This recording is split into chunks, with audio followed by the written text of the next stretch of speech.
especially if I say, I work at Flowerland, they'll always say, oh, we love your sign.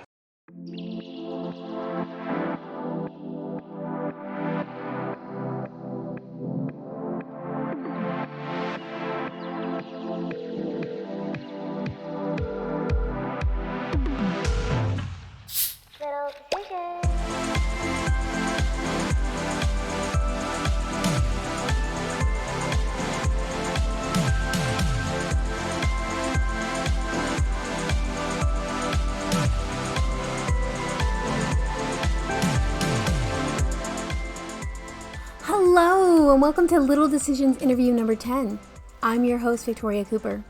I'm so grateful you're here with me today. I have such wonderful things planned for you. We are going to laugh. We might cry. Who knows? It's going to be great. When I first walked into Flowerland of Athens to sit down with Matt Turbeville, I loved how warm and welcoming it felt. A mix of old school decorations and Athens flair make the showroom floor the happening place to be. So that's where Matt and I sat down to do our interview. Being basically seated in the entranceway does mean, though, that there is some background conversations and noise that can be a little distracting. I apologize to my fellow neurodivergents who may get distracted while listening. However, I wanted to capture the experience of Flowerland, and I absolutely believe I accomplished that. Matt has worked with Jan Hudgins and Deborah Fuller, the co-owners of Flowerland, for over 3 years now. While Flowerland has been open 51 years, making it an Athens staple, it has always been a family business. It was first owned by Jan and Deborah's mom, and they both worked in the shop as teenagers. I'll let Matt tell you how he joined the team back in 2018, since I don't want to spoil anything from the interview. Matt and I first agreed to sit down together after I called the shop one recent morning to find out who was responsible for the always fun, often inspiring marquee sign statements. If you've driven down Prince and turned on a millage at that corner, you've seen the marquee I speak of. Be sure to visit littledecisionspodcast.com for our blog to view past signs that you may recognize. Matt and I became fast friends during our interview, and I would be remiss if I didn't take a moment to thank Matt with my whole heart for agreeing to talk with me, not just about how fun it is to create inspiring messages for the community to see, but for so much more. He shared his truth with me so that I could present it to you, and that's a beautiful thing. Please enjoy my interview with marquee sign superstar Matt Turbeville of Flowerland in Athens.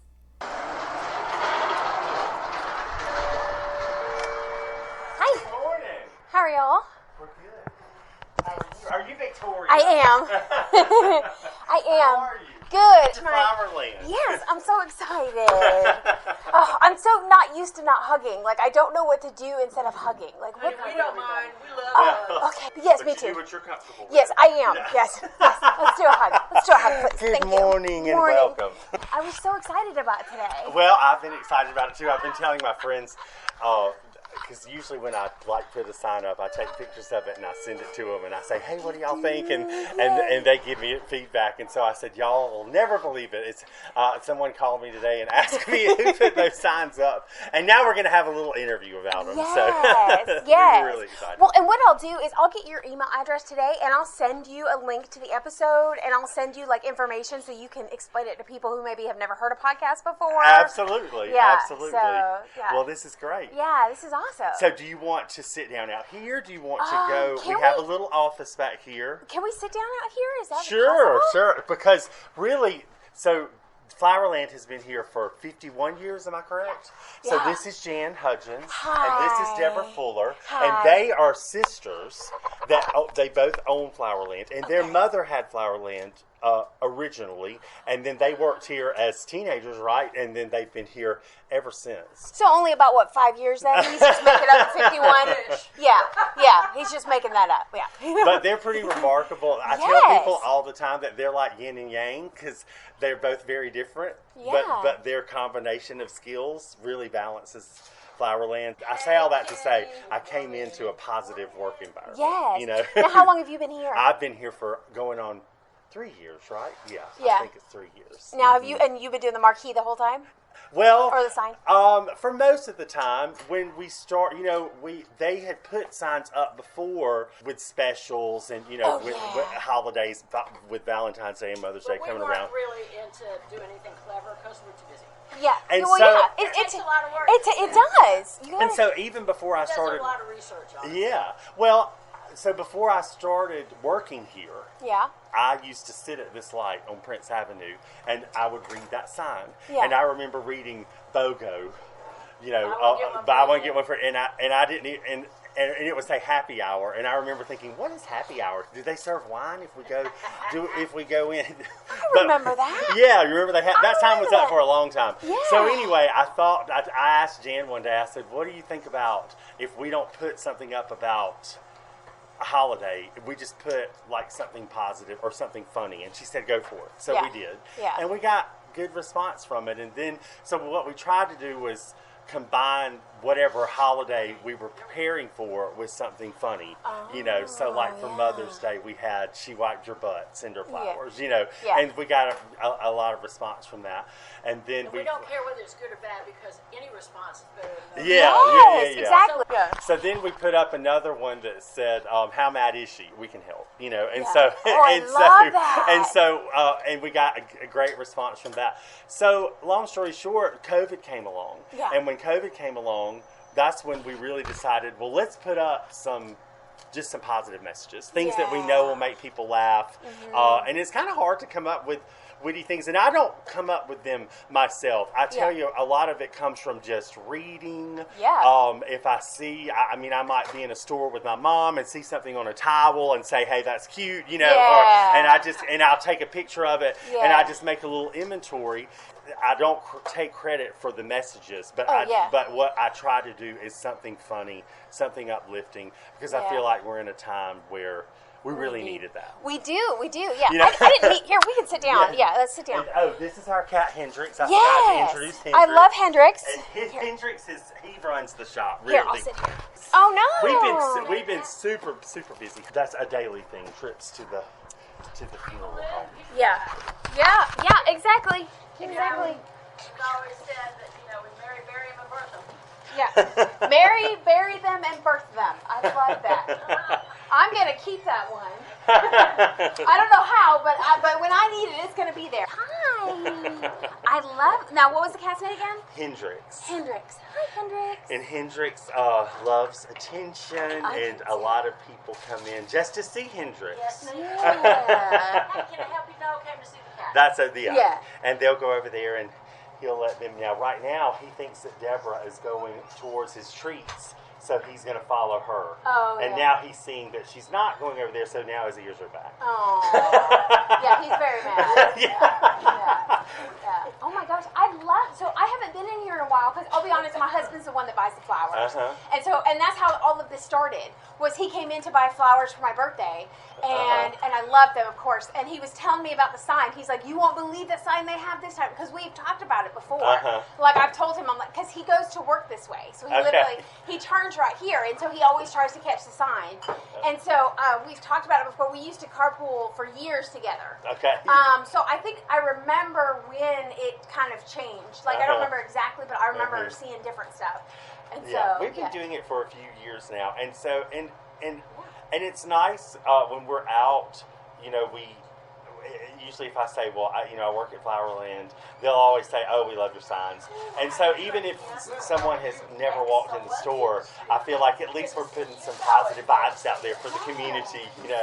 Well, and it definitely worked because I have seen the sign for years, and I just so I'm doing a podcast about kindness and about Athens and Winterville, and I'm trying to just catch different people, and I'm trying to get kind of staples of Athens, and Flowerland is a staple of Athens. I feel the same way. I feel the same way. Yeah. And the great thing about being here is, like Jan said, you're around for celebrations, but you're also around for difficult times. Yeah. And so the fun part for me personally, and I'm sure for them too, is that you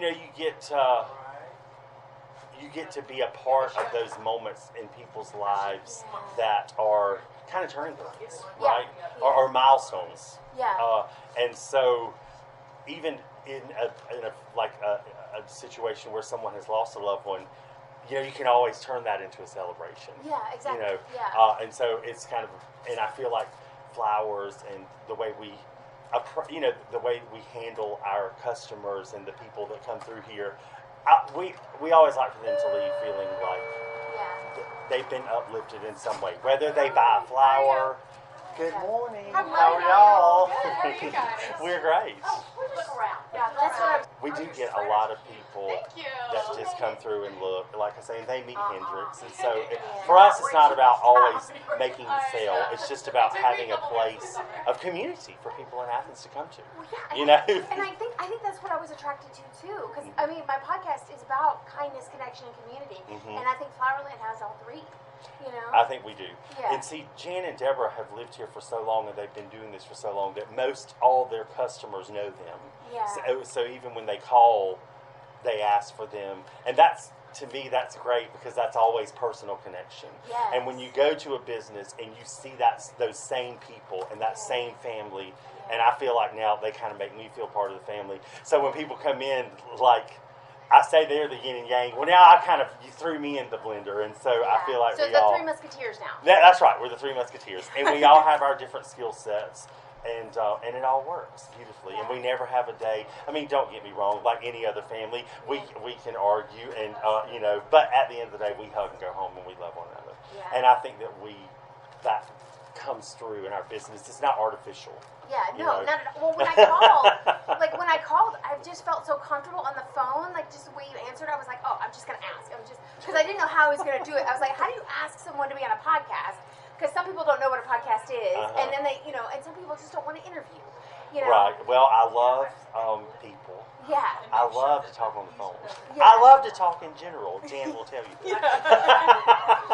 Yeah. So interviews make me a little nervous because I always want to make sure that I say the right thing.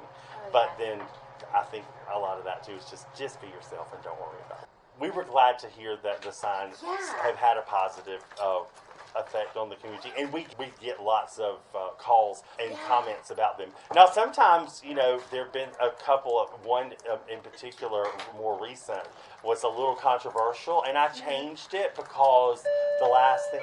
Good morning. Hello. Morning, everyone. Because the last thing that I wanted to do was offend any group of people. Yeah. But I had saw a little, I can't remember if it was in a greeting card or just like a little cartoon, but it said, what does LGBTQ mean?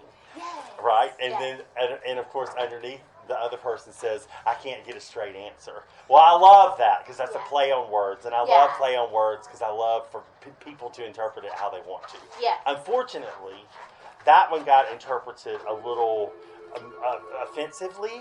Okay. Not bad, but I told so I had two people call me about it, and I thought, that's not what the purpose of this is.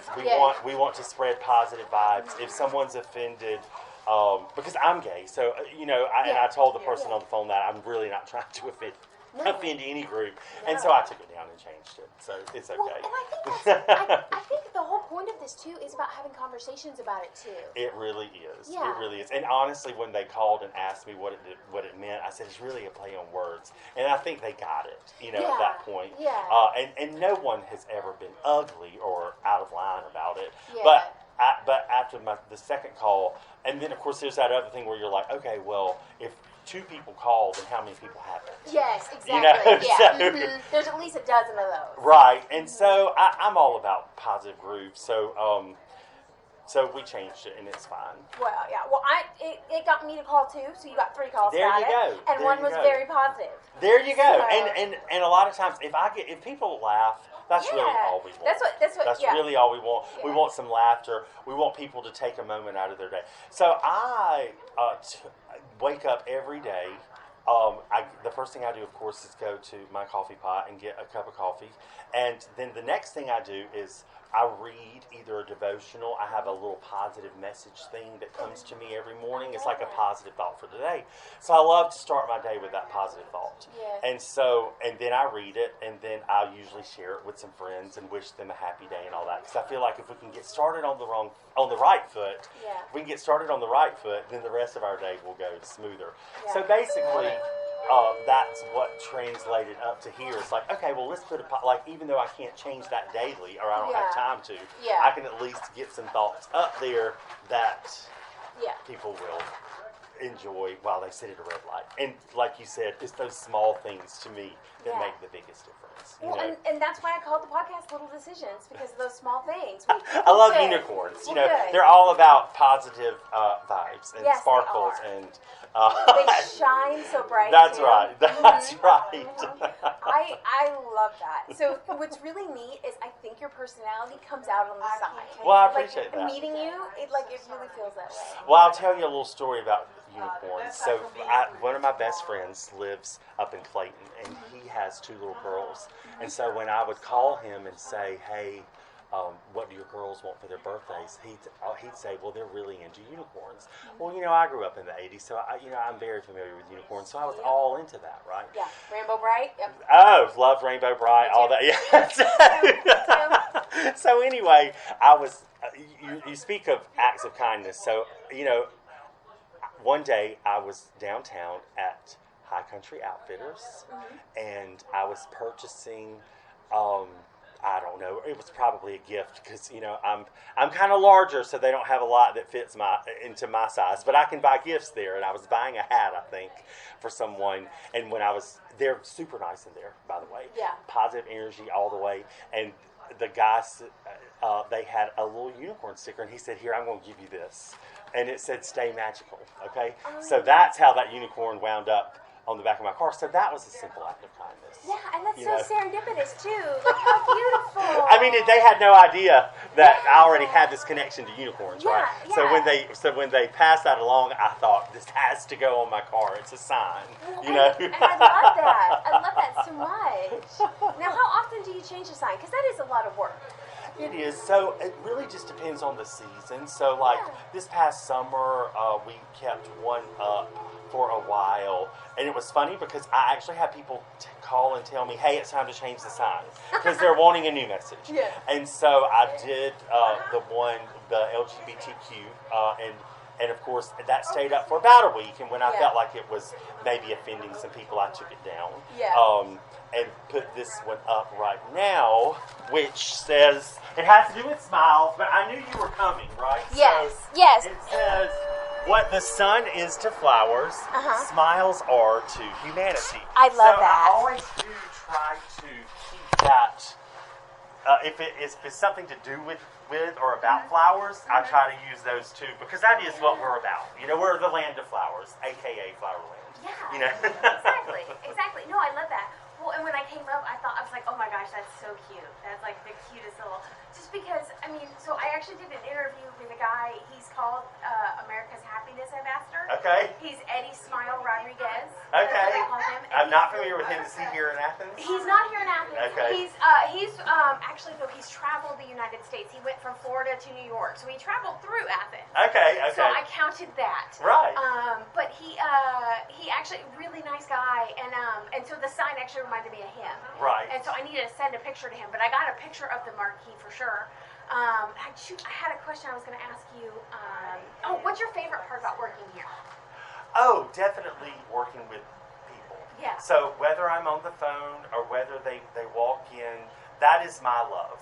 Yeah. I think that I fare pretty well at arranging flowers. Yeah. Deborah and Jan have been here a lot longer, and they could smoke me on that. Yeah. But what I love is to experience life with the people that come in here. I feel like I have a certain amount of empathy. That's one of my positive character traits. Yeah, absolutely. I can give you a whole list of negative ones. We're going to stick with the positive Yeah. ones. And one of the positive ones is that I can be very empathetic. And so when people come in, it's good to be able to read what it is what's going on in their life. Most of the time, it's going to be celebratory. It's going to be an anniversary. It's going to be a birthday. It's going to be Mother's Day. It's going to be Valentine's Day. And then, of course, some of the times it's people who have walked in who have just experienced a huge loss in their life, and they've only had a few hours to not even process. Yeah, that's true. And so, to be able to recognize that and guide them, for me, it's not about just telling them something for the funeral. For me, it's about when they leave, I want them to know that we're pulling for them, we're praying for them, we're here for them. Even if they're a stranger, we do, myself and I believe that Jan and Deborah as well, we do our best to do what we can to make life a little bit easier for them. you know. Well, because it's hard, and it's what's really nice is like for someone to come here and have that support, you know, like for not only the celebrations but for the sad times too. That's right. right. I really love that. Yeah. And I think that people ultimately will come to a place where they feel loved. Yeah. Right. So you've heard before that, you know, a home is not the structure or the beauty of the house. Mm-hmm. It's the beauty of the people in it, right? Yeah. That's what makes the home. Well, it's the same thing for business. I mean, if you were to just walk in here and all you experienced was this shop that's been here, you know, for 50 years with the same carpet and paneling, and you know, we have a cat here, so he claws up everything. If that's all they experience, then there wouldn't be a whole lot to experience. Yeah. But I feel like when you bring people into it, and you bring personalities into it, and you bring care and love and support, then it doesn't matter what the building looks like. Yeah. It's all about what we're doing to help. And that is really and truly what we do. Well, yeah, no, I agree. Yeah, I think you do. Well, and I think in one way or another, everyone's job is helping people in some way. Right. But I think there's different ways of doing it, and I think flowers are a way of making any moment beautiful. Right. And I really love that. I love what happened too while you were telling that story. Did you see that? Were you able? Okay, so I was multitasking. I was very much listening to you, but as you were talking about how friendly it is here, they were hugging and saying, "How long have we been friends?" And I heard that part, and I was like, "Oh my God, this is perfect." That's right. And we have a lot of people that just stop by to say hello, that just stop by to see what's going on, and we love that. We love Normaltown. The people in this area are supportive and great to us. I'm going to venture off a little bit because when you were talking about people, I want to tell you a little bit about how I wound up here. Please do, yeah. Okay. So I was a musician. Well, I am a musician. Okay. Yeah. And I worked in church music for most of my life. Mm-hmm. And because of personal conflict and, you know, growing up in a small town and being gay and all those things, you know, I never felt like I added up. And so that led to substance abuse. Mm-hmm. Okay. So, and I kept that a secret for a decade. Yeah. Well, when I hit my 40s, everything fell apart, and I had to go into a recovery program. So I grew up in Dublin, Georgia, but I came to Jefferson to go to the Potter's House, which is a recovery center there that my parents found. It's a residential program, and I lived there for a year. Yeah. Well, after I got done with my program, I decided, well, I will stay another year, like as a junior staff member. Yeah. They needed assistance. One of my tasks was medical coordinator, so I would like schedule doctor's appointments for guys and make sure they had their meds filled and their prescriptions filled and that sort of thing. Yeah. So I was able to give back for that year, and I don't have children, and I didn't have, you know, a family that I needed to get back to, so I had that time, and I wanted that extra year to secure my sobriety, right? Yeah. So then I met, there's a guy that I went through the program with, and his name is Patrick, and I'm sure Jan won't mind me sharing this. I do not. Patrick and I were good friends, and his mother called one day and said, "Hey, I just had somebody quit. Do you know anybody that would come help us out part-time at Flowerland, because I'm in the jam?" And Patrick said, "Yes, I do." Well, Jan is Patrick's mother, and that's who called him. Yeah. And so I came up here, and then I literally started like working 2 or 3 days a week. And then Deborah loves to cook, so she started feeding me. Yeah. And then those hours went from like 3 or 4 hours a day to full time. And correct me if I'm wrong, Deborah, but aren't I the only other full-time person that's ever worked here? Yeah. Yeah. That says something. Yeah, and so that they've been. Yeah. So we just all, you know, everything just fell into place. And my point is that I fell into this. So I've always been a people person, and I've always, you know, been creative in some way, whether it be musically or with flowers or whatever. I've always liked to be creative. Yeah. But I look back at the path, and I never would have thought in a million years that I would have landed as a floral designer in Athens, Georgia. But looking back, I'm glad that I went on the journey that I went. I'm glad that I got sober. I'm glad that I wound up here in an environment where they were familiar with addiction and what that can entail. And so not only am I supported in my work and as a floral designer, but I'm also supported in my sobriety because they're very familiar with how important it is to keep that positive energy going. And how you can't put anything in front of it or you lose it. Now, before we get to this next part, I want to prepare you for what's coming. Full disclosure, Matt and I are about to have a healthy cry together. And you may too. The truth can do that to us sometimes.